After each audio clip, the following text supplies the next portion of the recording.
Meskipun saya dengar ada beberapa yang tidak hadir, Ratna pergi ke Solo sekeluarga, Mama Sandi mengalami kelemahan tubuh, sakit, Dodo anaknya sakit, sehingga banyak sekali yang nggak datang. Tapi yang datang, saya percaya Tuhan tetap memberikan berkat melalui firman Tuhan yang saudara akan kita dengar bersama. Ya. Di tahun 2023, tidak terasa ya, sudah tahun 2023. Apa persiapan yang harus kita hadapi tahun 2023? Banyak sekali orang yang berpikir bermacam-macam untuk menghadapi tahun 2023, ya, untuk menghadapi suasana di mana nanti sebentar lagi akan ada pemilihan presiden, ya, politik hangat, terus resesi dunia, COVID pun juga belum sampai tuntas, keadaan ekonomi yang berat. Banyak sekali orang-orang yang memprediksi bahwa tahun 2003 akan menjadi tahun yang sangat berat. Nah, kalau berat itu pasti membuat orang tidak bahagia. Secara ekonomi, secara keuangan, mungkin kita mengalami satu beban yang berat. Tapi sumber kebahagiaan kita yang pasti bukan hanya berdasarkan kemapanan daripada ekonomi itu aja, tetapi yang terutama kerohanian kita. Karena kita adalah anak-anak Tuhan dan kita adalah orang-orang yang sudah beriman, ya, dan sudah mengenal Allah dengan baik. Dan kita tahu kerusakan di dalam tahun ke tahun yang terutama yang membuat manusia tidak bahagia itu bukan hanya sekedar yang namanya jasmani aja, tetapi yang terutama kerohanian, yaitu iman atau kejiwaan itu yang membuat seseorang itu tidak akan mencapai satu kebahagiaan. Yang membuat kita bahagia, daging kita ini kan sifatnya kesukaan-kesukaan yang diterima oleh daging ini kan sifatnya sementara, sifatnya tidak akan bertahan lama. Contohnya kemarin saya sekeluarga jalan-jalan ke Solo, kita coba makan ayam goreng katanya Pak, yang Pak Jokowi juga makan, rame luar biasa, enak memang. Ya, makan enak, ya paling lama 1 jam. Kebahagiaan yang ada diterima oleh daging itu cuma 1 jam tok, habis itu rasanya hilang. Ya, tetapi kebahagiaan sesungguhnya itu pada waktu pergi itu bukan karena makanan, ya, makanan itu cuma sampingan, bukan karena hotelnya bagus, tidur, ya, tidur bangun tidur di kamar tidur terus, itu cuma sampingan. Yang membuat kita bisa bahagia, yang membuat kita bisa sukacita selalu, itu bukan karena hanya cuman yang sifatnya jasmani, makanan, tempat tidur yang baik, pemandangan yang bagus, itu sementara saja. Yang terutama apa? Pada waktu pergi itu yang bisa merasakan kebahagiaan itu apa? Saat saya bisa merasakan anak, menantu, ya, saudara saya, cucu saya bisa akrab, bisa baik, bisa bercengkraman, dan itu terbayang terus di kepala saya. Itu yang membuat saya bahagia secara kejiwaan saya, dan terutama apabila hal itu ditambah, yang terutama saat saya bisa merasakan itu semua bisa terjadi karena itu kebaikan Tuhan. Amin. Ya. Saat kita bisa merasakan kebaikan Tuhan, bukan hanya sekedar cuman yang bisa mengenakan daging, makanan. Kalau cuma itu sebentar kok. Ya, pada waktu saya makan, waduh tahunya enak, ya, tempenya enak, ayamnya enak sekali lain. Ya, pada waktu makan itu aja seneng. Paling paling lama 1 jam, mosok makan mau 1 hari. Ya, 1 jam setelah itu apa? Ya lupa semua rasa enak itu. Tapi yang bisa rasakan saya bisa, waduh nikmati Tuhan itu luar biasa baiknya. Bukan karena dia memberi makanan atau memberi minuman aja, tetapi dia yang membuat saya bahagia dalam segala hal. Terutama dalam keluarga saya bisa ada satu kesatuan. Dan ini yang menjadikan satu hal yang harus kita pikirkan hari-hari ini. Karena dikatakan dalam firman Tuhan, di dalam 2 Timotius pasal 3 dimulai ayat 1, saya sedang tidak buka ini, nanti akan saya buka bahagia itu apa sih. Dan apa yang harus kita hadapi di tahun 2023 ini apa. 2 Timotius pasal 3 ayat 1, Ketahuilah bahwa pada hari-hari terakhir akan datang masa yang sukar. Ini masa yang sukar. Masa yang sukar itu orang selalu berpikir, waduh nanti makanan sulit. Karena yang dibayangkan cuma yang bisa membuat bahagia itu apa? Yang mengenakan daging tuh. Rasanya yang terbayang. Ketahuilah bahwa pada hari-hari terakhir akan datang masa yang sukar. Pada saat kita berkata masa yang sukar, kita terjebak dalam pikiran kita. Selama ini apa kalau masa sukar? Ya seperti tadi itu saya ngomong. Ya resesi ekonomi apa semua. Ya itu memang ada dampaknya, cuman sedikit sekali. Sehingga dalam firman Tuhan nggak dikatakan nanti kamu cari makan sulit. Nanti kamu menghadapi pekerjaan sulit. Nanti kamu akan memperoleh uang sulit. Dia tidak mengajarkan hal yang seperti itu ya. Tapi yang diajarkan masa sukar itu apa yang dihadapi? Ayat yang kedua, manusia akan mencintai dirinya sendiri dan menjadi hamba uang. Ini egois. Ya, manusia ini akan benar-benar tidak memperhatikan ya. Mereka akan membual dan menyombongkan diri, mereka akan menjadi pemfitnah, mereka akan memberontak terhadap orang tua dan tidak tahu berterima kasih, tidak memperdulikan agama. 2 Timotius pasal 3 ayat 2, pada waktu saya baca ini, saya bersuka cita sekali. Amin. Karena apa? Tadi saya ngomong loh, saya pada waktu pergi tamasya sama keluarga semua, anak saya 3, mantu saya 3, cucu saya, kakak saya mengikut semuanya, ada satu kesatuan, saling memperhatikan. Ya, pada waktu makan kita saling memberi, saling memperhatikan, saling apa semuanya. Wah, senangnya setengah mati.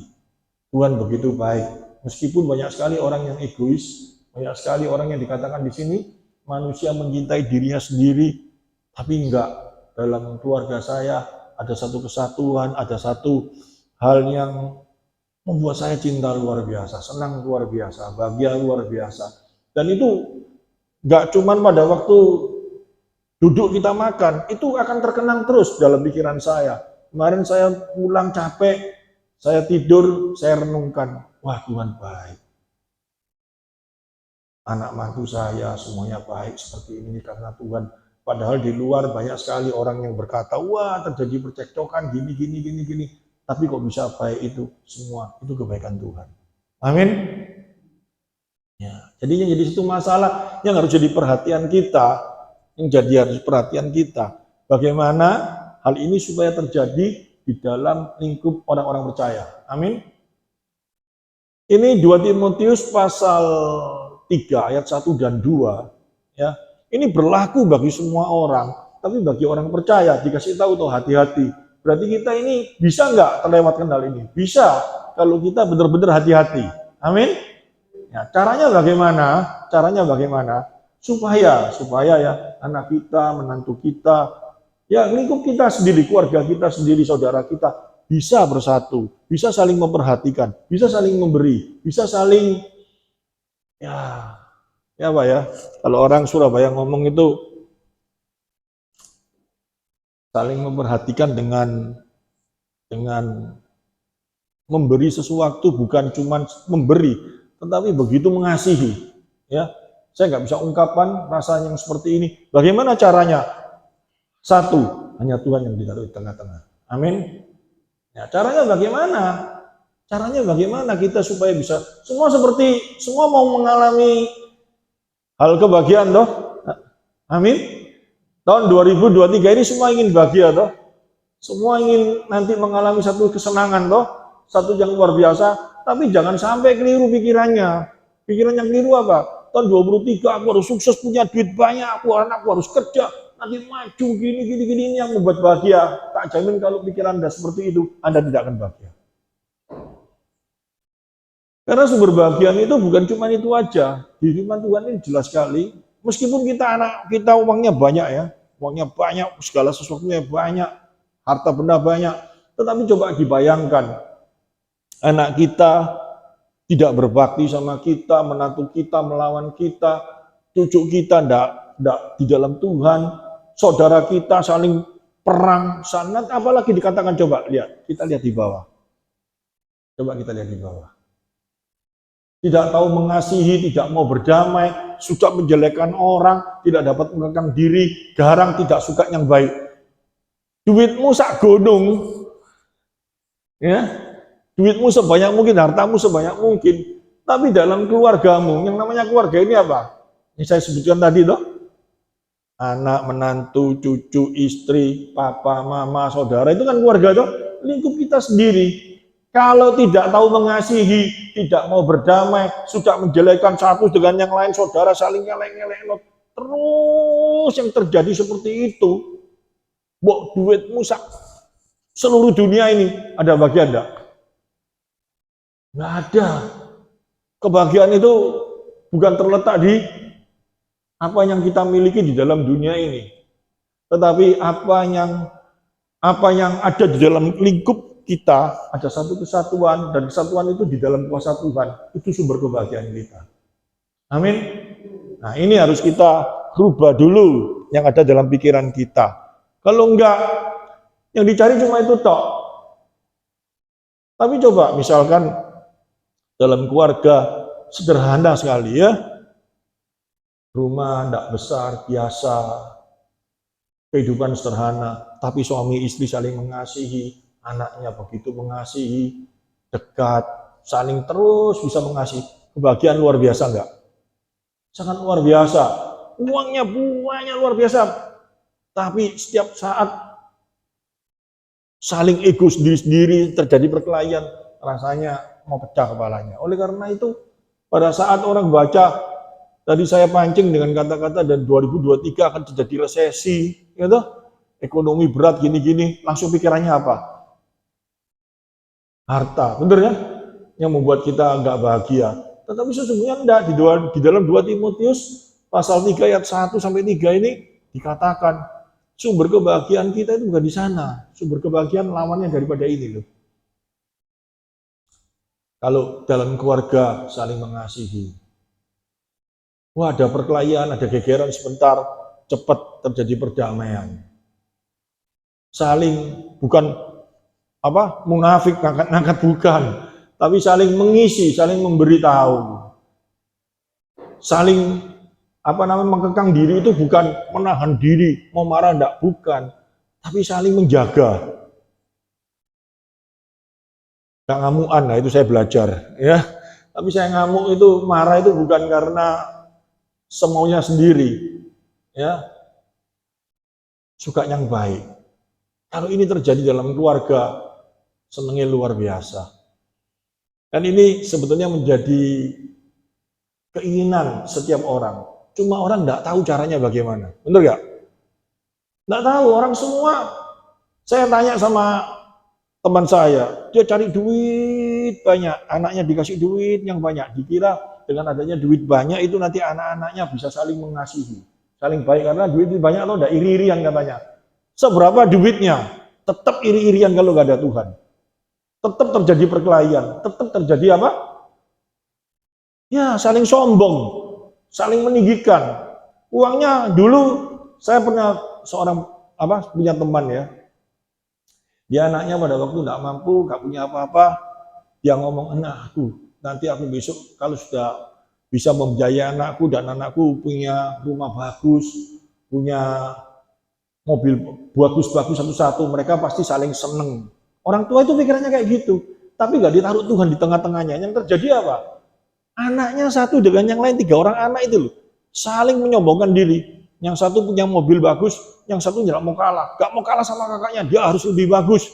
Rumahnya satu punya kolam renang, satunya nggak mau kalah, aku harus punya kolam renang, aku harus punya gini. Nanti kakaknya di sana pamer-pameran, terjadi apa? Sukacita atau ada satu kedengkian satu dengan yang lain. Kalau tanpa Tuhan di tengah-tengah. Kekristenan bukan anti kemewahan, tetapi dalam segala sesuatu harus ada Tuhan di tengah-tengahnya. Amin. Nah, caranya bagaimana menaruhkan Tuhan di tengah-tengahnya itu? Nah, kita belajar, firman Tuhan ini mengajarkan kepada anak, kepada kita terutama, supaya hal ini diajarkan kepada anak kita di dalam kitab Kitab Keluaran Imamat dikasih tahu apa yang telah Tuhan lakukan bagi bangsa Israel, apa yang Tuhan kerjakan, Allah yang kerjakan bagi bangsa Israel, kebaikan-kebaikan Allah yang dilakukan bagi bangsa Israel, hal kekuasaan Allah, kemahakuasaan Allah, kasihnya Allah, keadilan Allah yang dilakukan bagi bangsa Israel. Allah berfirman apa? Hendaknya apa yang telah aku lakukan bagi bangsa Israel harus kau ajarkan, harus kau ceritakan kepada seluruh anak-anakmu di dalam keadaan baik ataupun tidak baik. Tujuannya apa? Ya ini loh, supaya manusia bisa memperoleh apa? Di bumi seperti di surga. Di bumi bukan merasakan di neraka. Banyak sekali orang Kristen berpikir, aduh aku susah di dunia, enggak apa-apa, nanti di surga barusan enak. Tuhan enggak ciptakan kita kalau dia kayak gitu. Tuhan itu baik. Dia ciptakan kita di dunia, dia ingin kita di dunia ini hidup bahagia. Amin. Kalau Tuhan menciptakan manusia, terus dia berpikir, kamu sekarang di dunia karena kamu dosa, kamu harus sengsara terus, susah terus. Aku ciptakan kamu, memang tak buat kamu di dunia ini sengsara. Salah. Tuhan ciptakan kita di dunia, itu supaya kita bahagia. Tapi sumber kebahagiaan kita, itu yang kita salah. Persepsi kita apa? Sumber kebahagiaan kita yaitu apa? Dunia ini, duniawi ini. Tetapi Allah enggak. Allah ini memberitahu sumber kebahagiaanmu sesungguhnya bukan ini. Sumber kebahagiaanmu apabila engkau tahu siapa aku dalam hidupmu. Kau akan bahagia meskipun cuma makan sekedar secukupnya. Amin. Gak ada yang amin. Amin. Ya ini yang harus dipegang di dalam kehidupan kita. Kalau enggak, salah semua cara berpikir kita. Kita mau bahagia, tetapi dengan cara pemikiran yang salah. Oleh karena itu, hari ini, saat saya baca 2 Timotius tadi saya baca ini, saya kaget. Selama ini ternyata orang berpikir salah loh. Menghadapi tahun 2023 banyak yang ngomong, waduh makin tahun makin berat, ekonomi makin berat. Memang berat, situasi makin berat. Tapi coba kita pikir, beratnya sak berapa? Kalau cuma sepiring nasi. Beratnya itu karena apa? Beratnya itu karena apa? Keinginan-keinginan kita untuk apa? Untuk sombong satu dengan yang lain. Kita harus miliki ini, kita harus miliki ini. Dan ini makin berat. Karena orang-orang makin menekan. Tetapi sesungguhnya sumber kebahagiaan bukan di sana. Sumber kebahagiaan dikatakan di dalam Matius pasal 5 ayat 1. Jelas kalau dihubungkan. Kalau 2 Timotius pasal 3, makin sukar itu membuat orang susah. Itu bukan karena duit. Di dalam Matius pasal 5 ayat 1, ketika Yesus melihat orang banyak itu naiklah ia ke atas bukit dan setelah ia duduk datanglah murid-muridnya kepadanya. Ayat yang kedua, maka Yesus pun mulai berbicara mengajar mereka, katanya, berbahagialah orang yang miskin di hadapan Allah. Yesus tidak pernah mengajarkan berbahagialah orang yang duitnya banyak, enggak ada. Tapi Yesus mengajarkan apa? Berbahagialah orang yang miskin di hadapan Allah. Karena mereka lah yang punya kerajaan surga. Nah, kata-kata Matius pasal 5 ayat 3 ini harus dimengerti dengan baik. Berbahagialah yang miskin di hadapan Allah. Miskin di hadapan Allah seringkali saya sudah jelaskan. Miskin itu dalam satu pengertian perlu Tuhan. Perlunya itu bukan cuma pada waktu kita perlu, tetapi setiap saat. Karena apa setiap saat? Kalau kata berbahagia orang yang perlu tuh di hadapan Tuhan, perlu di saat kita perlu. Tapi miskin ini senantiasa. Kenapa senantiasa? Kata miskin ini, pengertian miskin ini sering kali juga salah di dalam pengertian orang-orang ini. Manusia ini sekarang di dunia. Miskin itu selalu berpikir apa? Nggak punya. Nggak punyanya itu sampai di mana? Tarafnya miskin itu sampai di mana? Orang semua bingung. Oh, orang itu miskin. Miskin karena apa? Dibandingkan dengan dirinya, seolah-olah kayak gitu. Dirinya punya mobil 100, orang itu cuma punya sepeda motor, dianggap miskin. Kan selalu ngomong kayak gitu. Oh miskin, dia cuma sepeda motornya 1. Padahal orang itu diantara orang yang nggak punya sepeda motor, dia paling kaya nggak? Paling kaya dia. Jadi miskin itu kalau di dalam pemikiran orang yang seperti itu, bukan yang dianggap miskin yang seperti ini, tapi miskin yang dikatakan di dalam Matius pasal 5 ayat 3 ini, yang untuk makan hari ini, untuk makan hari ini, yang dia makan hari ini, ya cukup untuk hari ini, besok dia nggak punya apa-apa. Sama sekali apa yang akan dia makan itu tidak ada. Itu betul-betul miskin. Berarti apa? Untuk besok, dia nggak punya apa-apa lagi. Itu disebut miskin. Jadi selalu dia itu berharap. Nah, miskin ini dalam satu pengertian, orang yang senantiasa berharap sama Tuhan. Amin. Dalam situasi apapun juga berharap sama Tuhan. Itu berbahagia. Mau kamu duitnya banyak, mau kamu sakit, mau kamu apa, itu bahagia. Itu sumber kebahagiaan. Nah, ini diajarkan kalau hal ini ya, kok bisa berharap sama Tuhan itu kok menjadi sumber kebahagiaan? Sulit orang bisa mau terima lagi. Kenapa sulit bisa mau terima lagi? Karena tidak kenal siapa itu Tuhan. Aku sudah berharap sama Tuhan loh. Dalam situasi aku berat setengah mati, aku berharap sama Tuhan. Kok nggak bisa bahagia? Kenapa? Ya karena keinginanmu yang kamu tanamkan. Bukan kamu bisa melihat Tuhan secara benar, secara utuh. Berharap sama Tuhan itu bukan cuma memuaskan keinginanmu, tetapi berharap sama Tuhan itu dengan melihat seluruh atribut Allah secara benar, maka kau akan bahagia. Kalau kamu nggak bisa melihat itu dengan benar, ya nggak bisa pengertian di dalam Matius pasal 5 ayat 3 ini bisa kamu terima dengan sukacita. Mana bisa kita ngomong, waduh, Pak Titi ngomong katanya orang yang berharap sama Tuhan pasti bahagia. Buktinya aku berharap sama Tuhan loh. Aku ini mengalami keuangan di dalam keluarga aku sudah betul-betul jeblok, nggak punya duit sama sekali. Dan aku bekerja sungguh-sungguh berharap sama Tuhan. Tapi aku kok tetap seperti ini terus, kenapa? Nah, kamu berharapnya sama Tuhan karena kamu tidak bisa melihat Allah secara keseluruhan di dalam atributnya. Tetapi cuma melihat di dalam kacamata apa? Diri sendiri. Berharap sama Tuhan dalam satu pengertian.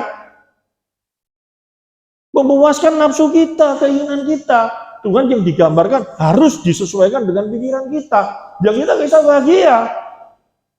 Karena Allah itu pribadi.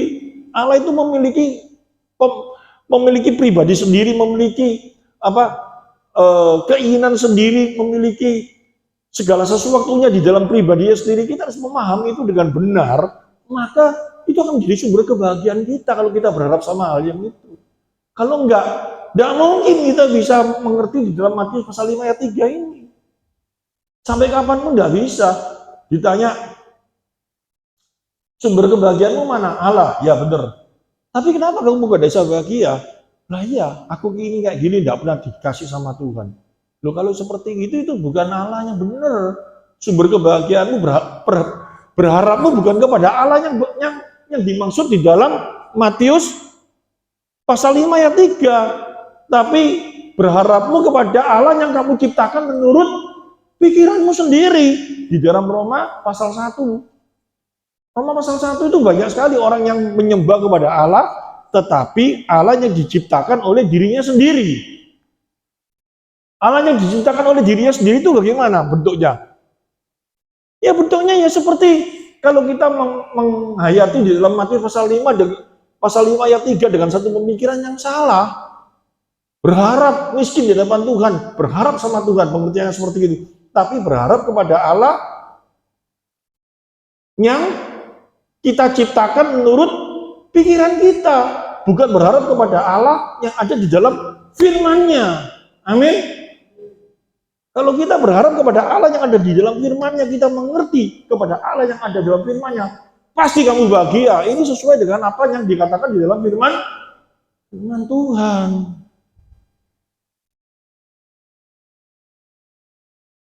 Matius pasal 5 ayat 3 ini aja kalau mau menjelaskan tentang perkataan Kristus, ya, khotbah Yesus di atas bukit. Tidak gampang. Orang ngomong cuma gampang saja. Berbahagialah orang yang miskin di hadapan Allah. Miskinnya sudah benar dikatakan itu berharap. Tapi berharapnya kepada Allah yang kayak apa? Nggak dijelaskan, cuma dikatakan kamu berharap atau kepada Allah. 5 orang ditanya berharap kepada Allah, 5-5-nya memandang kepada Allahnya pasti tidak akan sama semua kalau tidak disesuaikan dengan firman Tuhan. Benar nggak? Karena 5-5-nya menciptakan Allah menurut pikirannya sendiri-sendiri. Allah ini harusnya seperti ini loh, Allah harusnya seperti ini loh. Dan kita berharap kepada Allah yang kita ciptakan oleh pikiran kita. Ya salah, nggak ada kebahagiaan. Apa angel ini? Saya jelaskan ini saya terima enggak? Kalau ini tidak saya terima, sulit. Mau hidup beriman kepada Allah, mana bisa? Semua orang mau bahagia, oke. Dikatakan sumber kebahagiaan, dikatakan seperti ini, tapi kebahagiaannya dicari kepada Allah yang menurut pikirannya sendiri. Ya, bukan Allah itu. Allah menurut pikirannya itu kayak apa sih? Kita kasih gambaran gampang ya. Manusia itu menciptakan Allah itu gampang sekali. Gampangnya kayak apa? Ya, saya kasih contoh yang paling gampang. Buat patung. Ditaruh. Terus dia mulai mikir, oh patung ini kalau tak kasih kembang berapa? 7 warna ya. 7 warna. Nanti apa yang menjadi keinginanku pasti dikasih. Itu menciptakan Allah menurut pikirannya enggak? Karena apa? Patungnya itu minta kembang bener apa enggak? Enggak dong. Kita ciptakan menurut pikirannya kita sendiri dong. Nah, kita ngomong, ini patung, ini kamu tak buat ya sudah bagus. Nah, aku percaya nanti tak kasih kembang 7 warna, apa yang menjadi keinginanku, kamu pasti kasih. Dikasihlah kembang 7 warna, setan tahu. Apa yang menjadi keinginan kita dikasih sungguh. Wah, dia malah nyembah patung itu. Bener gak? Akhirnya dia kebawa oleh pikirannya sendiri. Oh, patung ini sekarang 7 warna, dia bosen. Dia minta capjay. Kasih capjay. Setannya tahu, oh ini. Kasih apa yang menjadi keinginannya. Tambah nyantol. Akhirnya dia ciptakan ini Allah. Bener gak? Ini kejadian-kejadian seperti ini. Di gereja bisa gak kayak gitu? Sangat bisa. Allah yang benar, Kristus Yesus, Tuhan yang datang di dunia, dia pakai pikirannya sendiri, tidak pakai firman Tuhan. Aku datang ke gereja, aku nek setia, aku nek mau sungguh-sungguh, aku nek mau gini, aku nek mau gini. Nanti apa yang menjadi keinginanku Tuhan kasih. Firman Tuhan tidak pernah janji seperti itu. Kalau ayatnya ada seperti itu berarti Allah yang ini. Tapi Allah nggak pernah ngomong. Kalau kamu setia datang ke gereja, setiap hari kamu datang, setiap hari kamu kasih persembahan, setiap hari kamu gini, apa yang menjadi keinginanmu, apa yang menjadi yang kamu maui, pasti tak kasih. Kalau sampai hal itu terjadi, ada 3 orang ini. Yang satu ingin, dia datang, dia setia luar biasa. Ada seorang perempuan di sini, yang cantik gitu. 2 laki-laki ini sama-sama senang sama perempuan itu. Yang satu setia, dia pikir, ini kalau aku benar-benar, aku mau melayani dengan sungguh-sungguh, nanti perempuan ini pasti dikasihkan aku. Yang satunya mikir, kalau aku ngasih perpuluhan dengan benar-benar, kalau aku datang ibadah benar-benar, nanti perempuan ini dikasihkan aku. Allahnya bingung enggak? Allahnya bingung enggak? Bingung, perempuannya cuma satu diminta sama orang 2. Perempuan ini dipotong jadi 2 aja dikasihkan gitu. Atau bagaimana? Itu ciptakan pikiran kita sendiri, bukan kayak gitu. Nah ini banyak orang dari gereja dengan pemikiran-pemikiran yang seperti itu, menciptakan Allah menurut pikirannya sendiri. Cilakanya, pengkhotbahnya juga seperti itu. Dia ajarkan dengan cara-cara yang membual. Firman diputar-balikan. Dia menciptakan Allah dengan cara-caranya sendiri. Semuanya dibodohi. Akhirnya semuanya terjerumus enggak? Terjerumusnya bagaimana? Dikatakan dalam firman, orang buta menuntut orang buta, kejegur seumur semua. Karena apa? Menciptakan Allah menurut pikirannya sendiri, gak sesuai sama firman Tuhan. Nah, kalau saya mengajarkan kebenaran firman Tuhan, sulit. Jemaat mau menerima sulit. Orang diajarkan kebenaran itu sulit karena apa? Menentang pikirannya. Karena pikirannya manusia semua itu sudah tidak benar. Dikatakan di dalam Roma pasal 3. Benar kan? Semua orang tidak ada yang benar. Semua orang tidak ada yang mencari Allah. Semua orang jahat. Semua orang brengsek. Dikatakan kayak gitu. Ya diajar yang benar. Loh ini kok tentang pikiranku, ini kok tentang pikiran. Firmannya dianggapnya tidak benar. Yang benar ini seperti ini. Menurut pikirannya. Rusak semuanya. Dan itu yang paling disukai. Sehingga saya ngomong bukan apa, bukan jemaat, tapi pengunjungnya banyak. Senang sekarang mereka semua, karena apa? Disesuaikan sama pikirannya. Bukan firman ini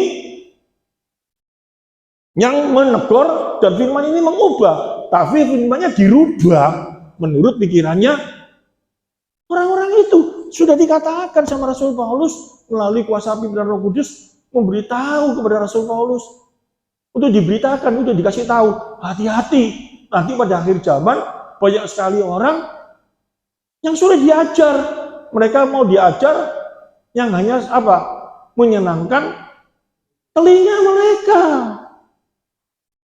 kuping mereka yang senang seperti itu. Nah, jadi tahun 2023 kita jangan bingung, jangan gopoh dengan apa? Dengan hal-hal yang ada dalam pikiran kita yang salah, tetapi kita mulai berpikir, oh, tahun 2023 ini yang saya hadapi yang terutama, mulai introspeksi. Apakah aku cenderung seperti di dalam 2 Timotius pasal 3 ayat 1 sampai dengan ayat yang keberapa itu nanti itu. Oh, dalam keluarga aku, oh suamiku kayak gini, oh istriku kayak gini, oh anakku kayak gini, oh menantuku kayak gini, oh anakku kayak gini, cucuku kayak gini, saudaraku kayak gini. Ini yang harus jadi beban kita. Amin. Ini harus jadi pemikiran kita. Kalau ini semua kita sudah bisa memberitakan, kita ajari dan mereka mulai mengerti dan mereka mulai berubah yang tidak seperti ini, maka kita akan bahagia. Amin. Nah, ini yang harus dibongkar. Ini yang harus dimengerti dengan baik. Kalau enggak, ya tidak ada bedanya lah. Gak usah buka firman, gak usah belajar firman. Hidup seperti orang agamawi saja. Gak ada bedanya. Ya, sekarang kita lihat di dalam Matius pasal 5 tadi. Kalau kita belajar Matius pasal 5 ayat 1 sampai dengan habis mau pasal 6. Itu kalau kita dikatakan apa? Berbahagialah orang yang miskin di hadapan Allah, pasal 3. Ini inti daripada seluruh ayat pasal 5 itu sampai ke bawah.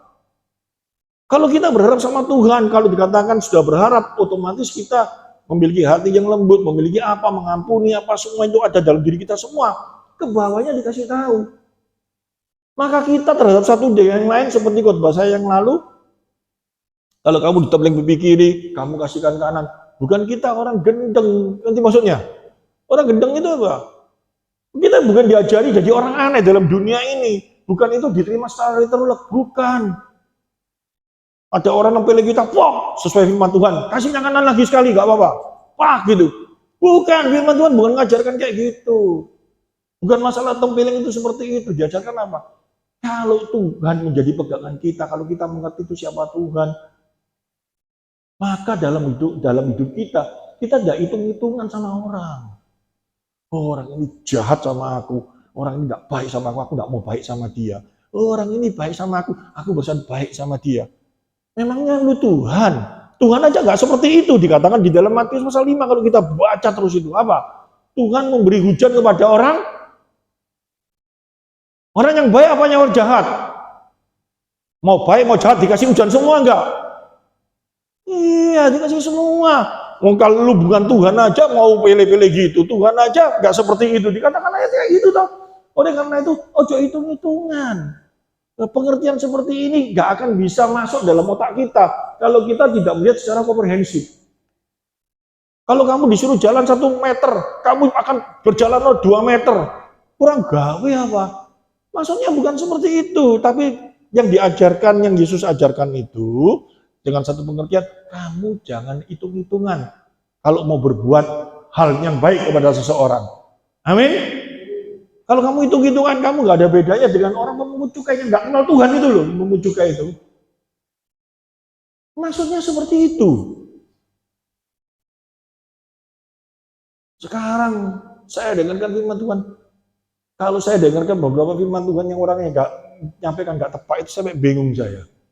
Firman kayak gini kok bisa diterima tuh semua sak gereja ngomong amin, amin. Ini apa-apaan ini gitu loh. Kenal Tuhannya aja ngawur. Ini kalau nggak mau dimengerti dengan baik, sangat bahaya. Matius pasal 5 sampai terus itu kalau kita bisa mengerti dengan baik. Maka, ini sekarang mau masuk situasi di dalam kehidupan seorang orang. Dikasih contoh di dalam Lukas pasal 1 ayat yang ke-46. Nyanyian Maria, ibunya Yesus ini tuh. Lalu kata Maria, jiwaku memuliakan Tuhan.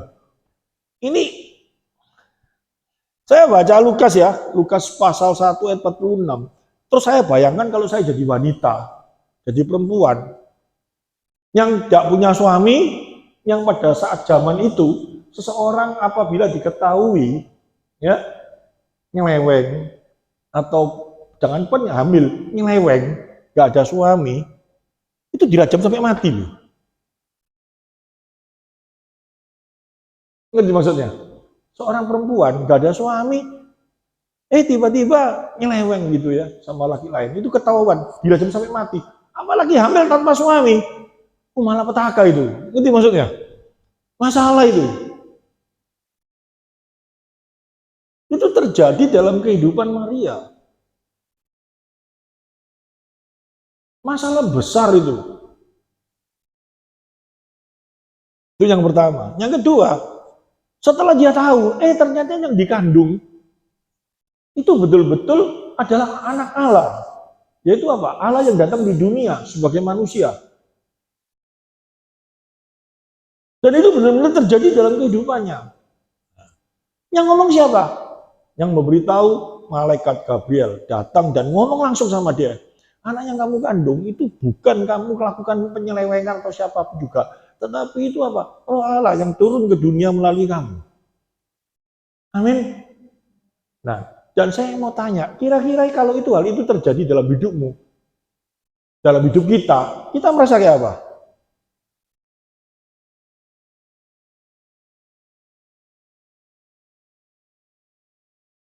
Ya. Kalau membayangkan itu sulit ya, tapi coba kita bayangkan gini aja.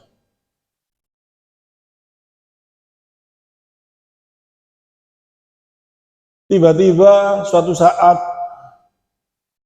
kita dapat sesuatu yang kita harapkan. Wah, kita dapat rumah bagus atau apa, tidak tahu saya, bagus luar biasa. Atau saya sendiri, saya merasakan bahwa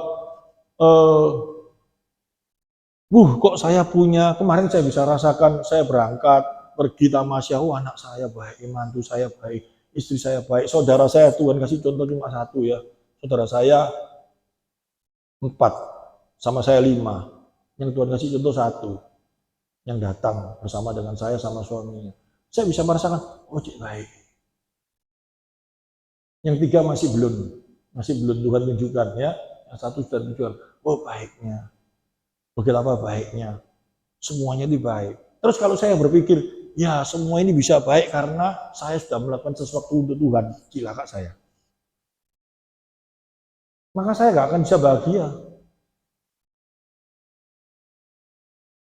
Tapi pada waktu saya bisa merasakan anak, mantu, istri, cucu saya semuanya, saudara saya semuanya, betapa baiknya mereka itu, dan saya mulai merasakan, Tuhan, apa sih yang aku lakukan sih dalam hidupku ini? Aku ini siapa sih? Aku ini manusia yang bejat, tak karu-karuan. Sampai melayani Engkau pun aku masih nakal, masih bejat, masih tak karu-karuan. Tapi kok kamu kok baik sama aku seperti ini, Tuhan? Engkau luar biasa, Tuhan. Aku berterima kasih sayangku. Itu bahagia luar biasa itu. Karena kebahagiaan itu sumbernya bukan dari diri saya, tapi sumbernya dari dia. Kalau saya ngomong ini bisa seperti ini karena aku. Karena aku. Itu berarti sumber kebahagiaan itu hasil dari diri saya. Kalau saya ngomong karena aku, bener gak? Berarti sumber kebahagiaan itu ada dalam diriku. Maka saya akan takut terus gak? Takut kehilangan kebahagiaan gak? Takut. Karena kekuatan saya untuk supaya saya tetap bisa bahagia dengan cara saya. Waduh, sengsara itu. Tapi coba saya rasakan semuanya ini kebaikan Tuhan yang saya alami dalam hidup saya. Wah, senangnya luar biasa. Seorang Maria yang mengalami sebuah masalah. Pertama kali dia masalah, akhirnya saat dikasih tahu oleh Gabriel, yang anak kamu, yang kamu kandung itu adalah Allah yang datang di dunia. Dan dia benar-benar mengandung, dan dia benar-benar terjadi. Dan yang ngomong itu benar-benar dia tahu itu malaikat. Yang terjadi dalam diri Maria kayak apa? Kalau dia bukan benar-benar mengenal siapa itu Allah dan siapa dirinya, dia akan menjadi sombong. Benar gak? Sombong, dia pasti ngomong, di antara seluruh wanita yang ada di dalam dunia ini, aku yang paling baik. Buktinya apa? Allah pilih aku. Benar gak?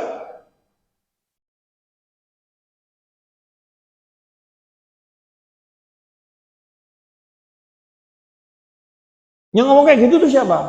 Pengikut-pengikutnya yang salah. Benar gak? Yang ngomong Maria itu perawan suci sehingga diturunkan melalui dirinya Yesus. Kalau dia gak benar-benar suci, gak benar-benar layak, gak mungkin dia. Tidak, Maria gak ngomong kayak gitu. Tapi Maria ngomong, siapakah aku ini? Sehingga aku menerima kelayakan daripada engkau. Kebalik. Tapi manusia berpikir lain. Wah, dia itu manusia suci, manusia baik, manusia luar biasa. Sehingga Tuhan pilih dia. Enggak lah. Buktinya apa? Ya, sekarang saya mau lihat. Mau saya perlihatkan melalui firman-Nya. Ya. Di dalam Lukas, maka Maria ini bahagia. Karena dia benar-benar tahu siapa itu Allah. Lukas pasal 40 sampai 49. Lalu kata Maria, jiwaku memuliakan Tuhan. Bukan memuliakan dirinya sendiri, tapi dia memuliakan Tuhan. 47. Dan hatiku bergembira karena Allah juru selamatku. 48. Sebab ia telah memperhatikan kerendahan hambanya. Wah, luar biasa enggak? Memperhatikan kerendahan hambanya. Sesungguhnya mulai dari sekarang segala keturunan akan menyebut aku bahagia. Dia itu ngomong apa? Sebetulnya dia itu sama sekali nggak layak. Ya, dilayakan sama Tuhan. Karena dia seorang hamba. 49. Karena yang Maha Kuasa telah melakukan perbuatan besar kepada aku dan namanya adalah kudus. Ini luar biasa. Ini pengakuan daripada dirinya. Bahwa segala sesuatu yang dia terima, yang baik, yang luar biasa kepada dirinya itu bukan karena sekali-kali dia layak, bukan karena sekali-kali dia hebat, bukan karena sekali-kali dia memang pantas dapat itu, tetapi siapa? Allah yang mulia, Allah yang luar biasa itu memberikan sesuatu kepada dirinya. Maria memuji Allah karena perkara besar yang telah Allah lakukan bagi dirinya. Maria memahami keadaan dirinya sebagai seorang hamba yang tidak layak menerima anugerah itu, terlebih di hadapan Allah. Dia tidak merasa paling hebat di antara seluruh manusia wanita karena dipilih oleh Allah untuk melahirkan Yesus. Jika yang saya tulisnya yang menjadi sumber kebahagiaan itu, maka jika maka Maria tidak akan berbahagia karena tidak secara langsung meninggikan dirinya sendiri. Kalau sumber bahagia itu dia merasakan bahwa aku ini layak menerima ini karena kebaikanku apa-apa semua dan berpusat kepada dirinya, maka Maria tidak akan menerima kebahagiaan itu sesungguhnya. Seseorang apabila saat menerima sesuatu perkara yang besar atau menerima berkat yang luar biasa dalam kehidupannya, hendaknya selalu menuju kepada Allah pandangan matanya. Kalau nggak menuju pada Allah, menuju pada dirinya sendiri, maka ucapan syukur itu tidak akan terjadi kepada diri kita. Karena yang terjadi apa? Ini karena aku, ini karena aku, ini karena aku. Makanya terjadi adalah kesombongan yang sangat luar biasa dalam diri. Ini tidak boleh. Kalau sudah terjadi kesombongan, pasti tidak ada kebahagiaan. Karena kesombongan itu akan menghantam dirinya sendiri. Itu pasti. Merasa dirinya, merasa dirinya, merasa dirinya, merasa dirinya, merasa dirinya. Yang paling, yang paling, yang paling, yang paling. Itu tidak boleh. Tahun 2023 yang harus kita hadapi itu siapa? Terutama diri kita sendiri. Kita jangan sampai kebawa kepada hal yang demikian. Menyombongkan diri sendiri, ego sendiri, apa sendiri, semuanya sendiri. Itu diri sendiri. Tapi coba kita percaya bahwa segala sesuatu yang ditinggikan harus Tuhan. Itu sumber kebahagiaan kita.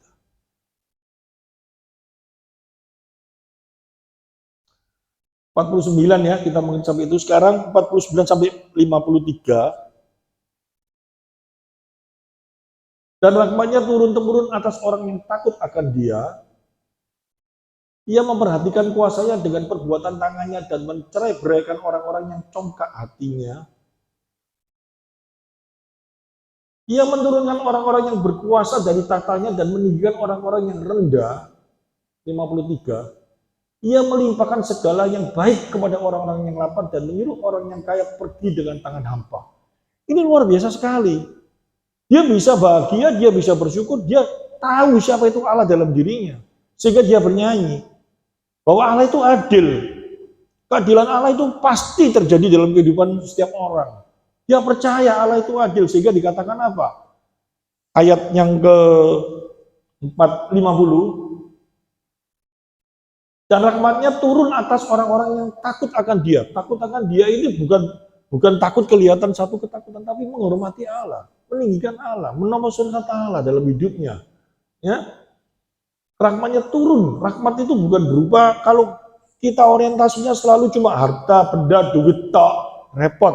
Tapi rahmat itu benar-benar apa? Sumber kebahagiaan. Orang bisa merasakan Allah baik, orang bisa merasakan Allah adil, orang bisa merasakan Allah itu luar biasa dalam hidupnya. Itu rahmat. Orang bisa merasakan kemahaan Allah yang kita mengerti dengan baik, itu rahmat. Tanpa rahmatnya, tidak ada seorang pun bisa mengenal Allah. Amin. Seseorang bisa mengenal Allah dengan benar, itu rahmat Allah yang dilimpahkan dalam kehidupan kita. Kalau kita bisa mengenal rahmatnya dengan baik, memahami siapa itu Allah dengan baik, maka rahmat Allah itu hadir dalam hidup kita. Kalau rahmatnya hadir, rahmat Allah itu hadir supaya kita apa? Bahagia.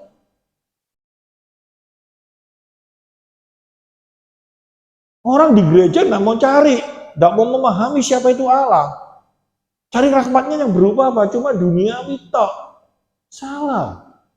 Hal-hal yang bersifat duniawi itu diberikan kepada seluruh manusia. Yang mau bekerja, yang mau sungguh-sungguh, dikasih. Tidak peduli kamu itu anak Tuhan, tidak peduli kamu anak setan. Kamu pokok bekerja sungguh-sungguh, Tuhan kasih kok. Buktinya apa? Firman Tuhan sendiri ngomong kok, hujan itu diberikan kepada siapa? Anak Tuhan, anak setan, anak toyol, anak apa semua. Dikasih hujan itu rata. Gak mungkin, kita jangan pikiran zamannya Ahab. Karena bangsa itu kurang ajar sama Allah.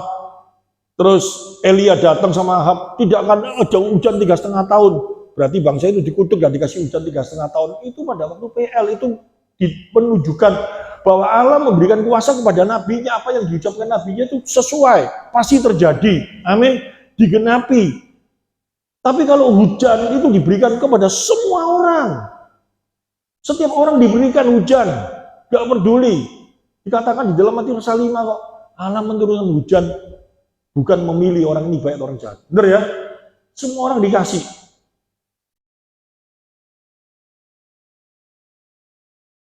Tapi pengenalan akan dirinya, tidak semua orang diberi. Kalau kita bisa mengenal dia dengan baik, itu kasih karunia terjadi dalam hidup kita. Amin. Dan itu kalau kita mengerti, itu sumber kebahagiaan kita. Maka hidup kita bisa merasakan benar-benar bahagia. Kalau enggak ya salah. Dan ini dikasih tahu dan rahmatnya turun-temurun atas orang yang takut akan dia. 51. Ia memperhatikan kuasanya dengan perbuatan tangannya dan mencerai-beraikan orang-orang yang congkak hatinya. Ini kan luar biasa kalau kita bisa memandang Allah dengan persepsi yang benar, dengan pengertian yang benar.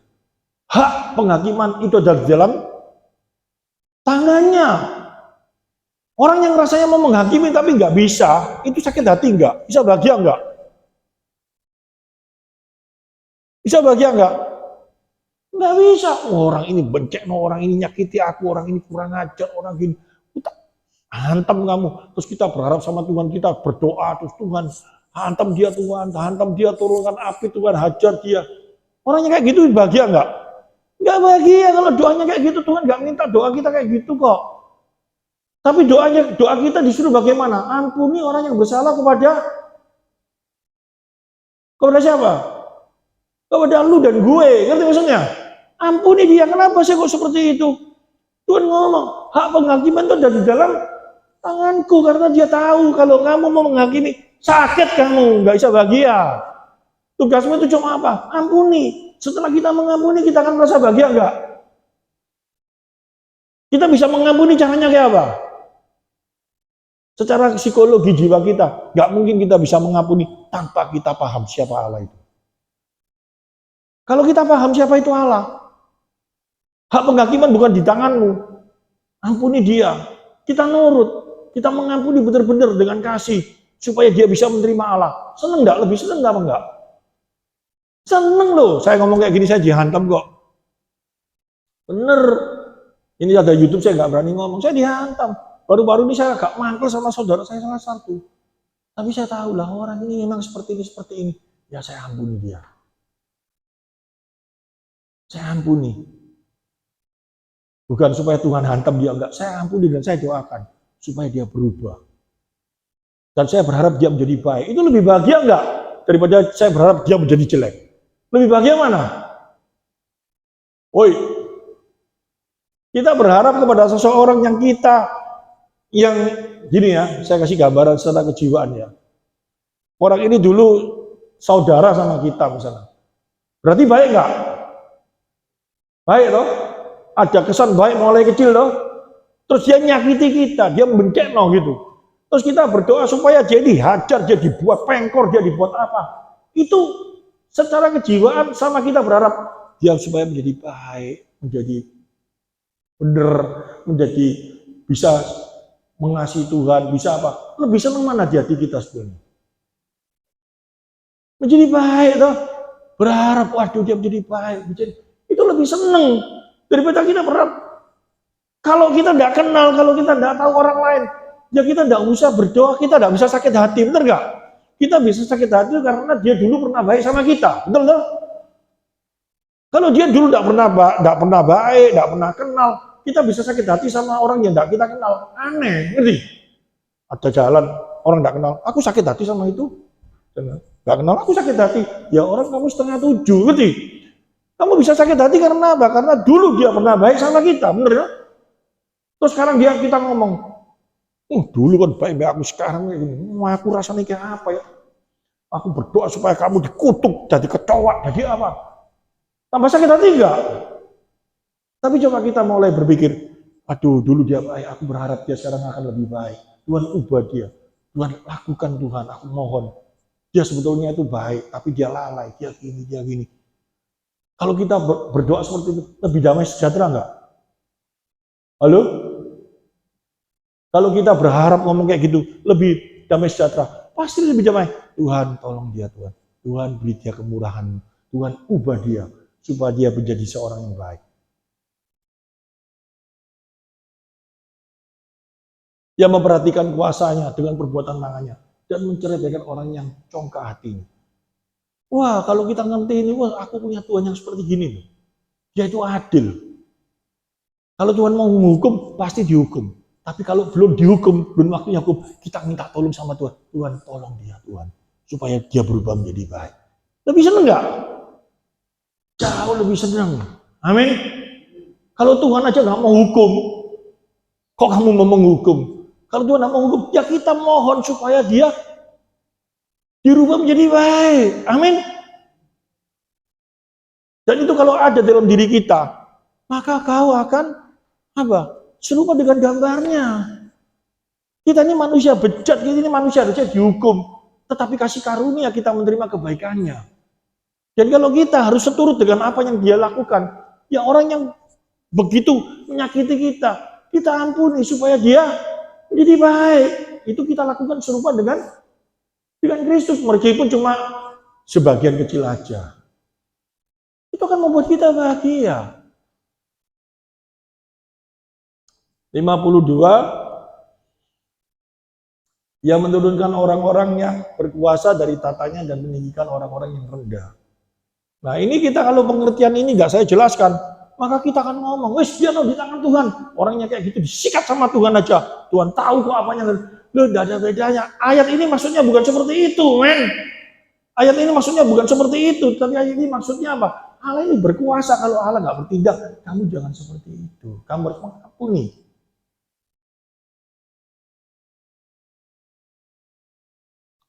Lima tiga, yang melimpahkan segala yang baik kepada orang yang lapar dan menyuruh orang yang kaya pergi dengan tangan hampa. Dia berkuasa atas segala sesuatu. Kalau dia belum lakukan segala sesuatu, menimpa seseorang yang menyakiti kita, hendaknya kita sebagai orang yang telah menerima kebaikannya, kita berdoa supaya orang ini menerima kebaikan Allah. Amin. Iya. Ini nyanyian Maria, dia ngajarin seperti itu. Terus, 54 sampai 55, selesai nanti. Maria memuji Allah yang setia pada perjanjiannya, pada umat pilihannya. Allah kita Allah yang setia. Allah kita ini Allah yang kalau berjanji gak mungkin diingkari. Buktinya apa? Dia ngomong, ia menolong Israel, hambanya, karena ia mengingat rahmatnya, janjinya. 55, seperti yang dijanjikannya kepada nenek moyang kita, kepada Abraham keturunannya untuk selama-lamanya. Kita memiliki Allah yang setia, kita memiliki Allah yang penuh dengan rahmat, kita memiliki Allah yang setia kepada janjinya. Amin. Kalau kita mengerti setia pada janjinya, itu janji yang kayak apa? Karena kita seringkali dimasuki dengan perkara-perkara yang salah di dalam firman Tuhan. Oleh bilur-bilurnya, yang sakit disembuhkan. Sakit opo? Bilur itu bicara apa? Dosa. Orang yang percaya, oleh karena kematiannya di kayu salib, bilur-bilur Yesus menyembuhkan kita apa? Kutuk dosa diselesaikan di kayu salib. Amin. Bilur itu bukan berbicara tentang sakit penyakit, sakit jasmani, bukan. Kalau memang bilur-bilur itu menyembuhkan secara sakit jasmani, setiap orang percaya nggak ada sakit. Karena sudah ditanggung di kayu salib tuh. Oleh bilur-bilurnya segala sesuatu Tuhan tanggung, betul toh? Kalau bilur-bilur itu berbicara cuma penyakit jasmani, loh, flu, pilek, darah tinggi, diabetes, bagi orang percaya sudah ditanggung kayu salib, nggak ada. Tapi pendeta yang mati kena diabetes sekarang berapa hari ini ada terus sih. Jadi bilur itu berbicara apa?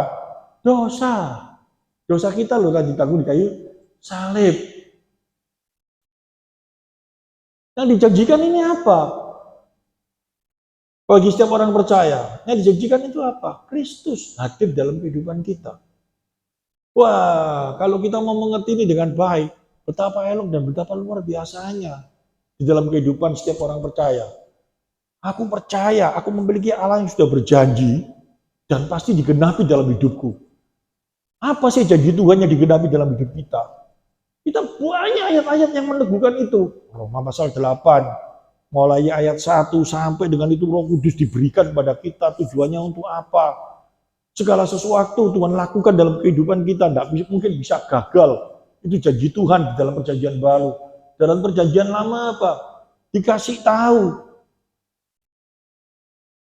Anak yang melalui janji ini pasti digenapi. Dan kita itu keturunan anak yang melalui janji. Ini semua kalau kita mengerti dengan baik, maka kita bisa melihat, luar biasa Tuhan. Perjanjian lama itu coba berisi apa sih? Berisi satu, apa yang telah Tuhan janjikan, apa yang telah Tuhan lakukan bagi umat pilihannya. Nyata dia jagai, dia lindungi, dia apain semua. Itu di dalam praktek perjanjian lama bagi bangsa Israel. Tapi setelah kita mengerti dalam perjanjian baru, dikasih tahu dalam kitab Ibrani jelas sekali. Anak perjanjian itu siapa? Yang berdasarkan janji, bukan berdasarkan daging. Yang berdasarkan janji itu siapa? Ya kita ini loh. Berdasarkan janji itu artinya apa? Sarah itu umur berapa tahun? 70 tahun lebih ya. Waktu melahirkan Ishak. Kalau bukan berdasarkan janji, gak mungkin bisa lahir. Ngerti maksudnya? Tapi kalau Hagar, itu keluarnya namanya Pak Ismail, bukan Pak Ismail ya, Ismail. Itu lahir, itu bukan berdasarkan janji, berdasarkan daging, persetubuhan yang masih muda, Hagarnya sehingga keluar Ismail. Kalau Sarah itu tidak mungkin bisa melahirkan Ishak. Itu bisa terjadi karena apa? Janji Allah kepada Abraham dan Sarah. Sehingga keluar Ishak. Demikian juga kita. Kita ini keturunan Sarah atau keturunan siapa? Apalagi saya orang Cina. Saya bukan keturunan orang-orang timur sana. Tapi saya dikatakan anak perjanjian karena apa? Berdasarkan janji, keturunan iman. Dan itu pasti digenapi dalam kehidupan saya. Saya pasti memperoleh juga. Ini kita mengerti ini dengan baik. Kita menghadapi tahun 2023. Mulai kita tahu sekarang. Dunia boleh jempalian. Kalau namanya ekonomi seret mulai tahun 5, mulai tahun 45 kalau Indonesia sudah seret, nggak usah sampai tahun 2023. Benar nggak? Yang enggak pernah lahir tahun 60 lebih, ya. Saya pada waktu itu tahun 60, saya lahir 62. Saya masih krosong-kroson kok. Krosong-kroson itu apa? Ingat-ingatan ya. Pada waktu sekitar tahun 70-an itu. Antri minyak, ya. Sulit apa semua. Sekarang nggak ada kayak gitu kok. Secara ekonomi, nggak usah dipikirkan, tenang saja. Yang nomor satu, keadaan apa? Kerohanian ini makin hari makin rusak semua. Karena himpitan-himpitan yang luar biasa. Ini mulai kita pikirkan. 2023 mulai kita pikir, iya, nggak terasa anakku, mantuku, tambah ini semua. Nah, ini harus dikembalikan karena ini sumber kebahagiaan. Karena Yesus sudah mati bagi kita, Dia memberikan hidup bagi kita supaya manusia-manusia ego yang bercerai-berai ini yang ada di dalam lingkup kita harus kita beritakan firman supaya mereka benar-benar cinta Tuhan, supaya mereka benar-benar saling mengasihi di dalam Kristus sehingga ada satu kesatuan di dalam tubuh Kristus. Dan itu sumber kebahagiaan bagi setiap orang percaya. Amin firman Tuhan. Saya akan berdoa untuk perjamuan kudus. Kasih mati itu deh.